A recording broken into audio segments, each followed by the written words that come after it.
मैं Subhash Chandra, Nehru inter college, मनसा छापर, कुशीनगर।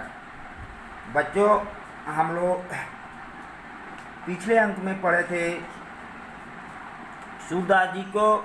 सूरदास जी का हम दुआ समाप्त कर चुके हैं। आज हम लोग पुनः आपको तुलसीदास जी के बारे में बताएंगे, उनका जीवन परिचय के बारे में बताएंगे।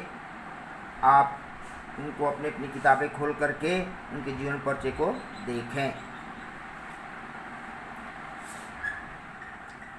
तुलसीदास जी के जन्म के समय और स्थान के विषय में विद्वान एक मत नहीं है, परंतु अधिकांश विद्वान उनका जन्म काल 1532 ईस्वी मानते हैं।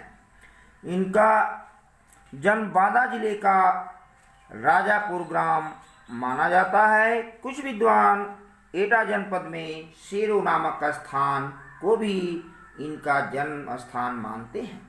इनके पिता का नाम आत्माराम दुबे और माता का नाम तुलसी था।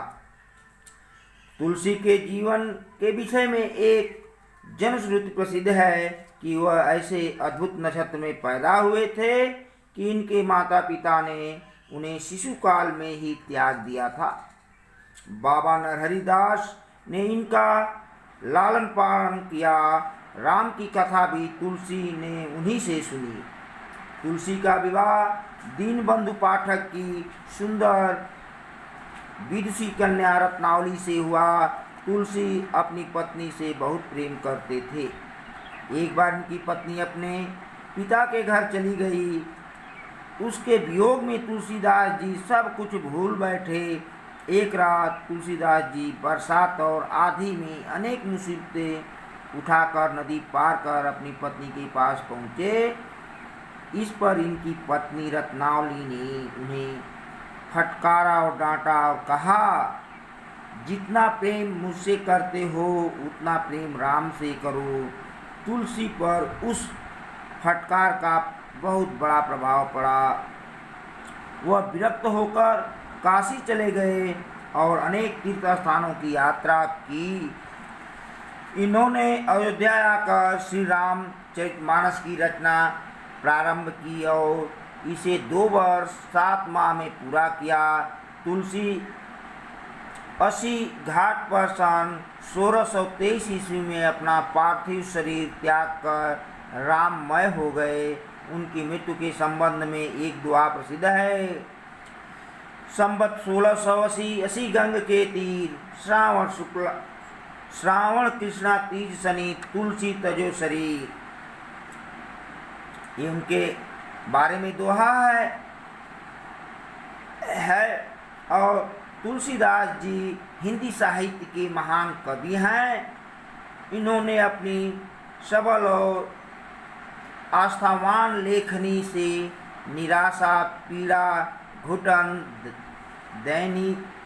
दयनीयता और दास्ता के युग में मर्यादा पुरुषोत्तम राम के आदर्शों का पुनीत जीवन चरित्र भारतीय जनता के समक्ष प्रस्तुत किया।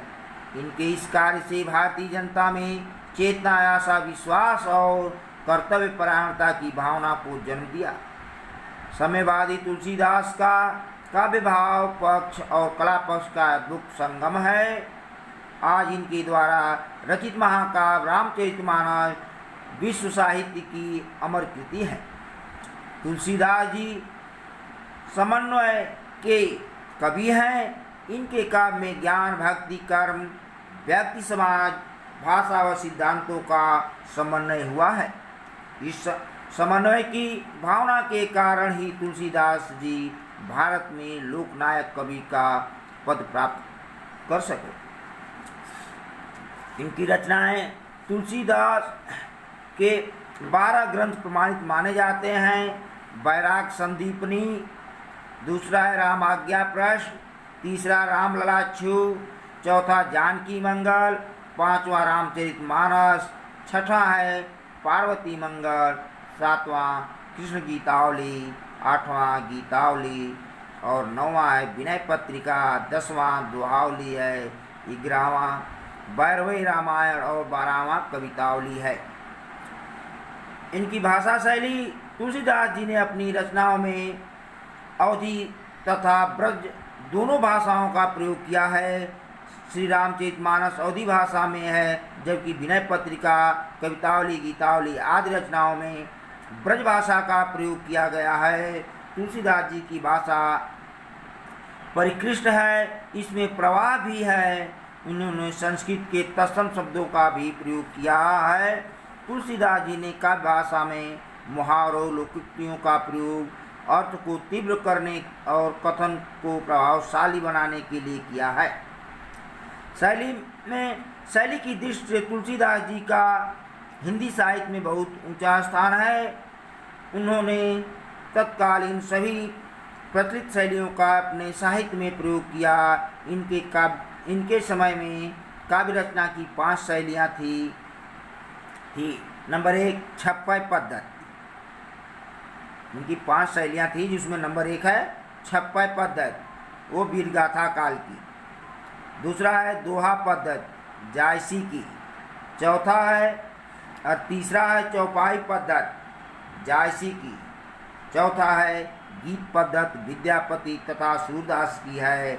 और 5वां कवि सवैया पद्धति है भाट चरणों की। इन 5 शैलियों में तुलसीदास जी ने अपने काव्य की रचना की। छप्पय शैली में कवितावली की रचना की।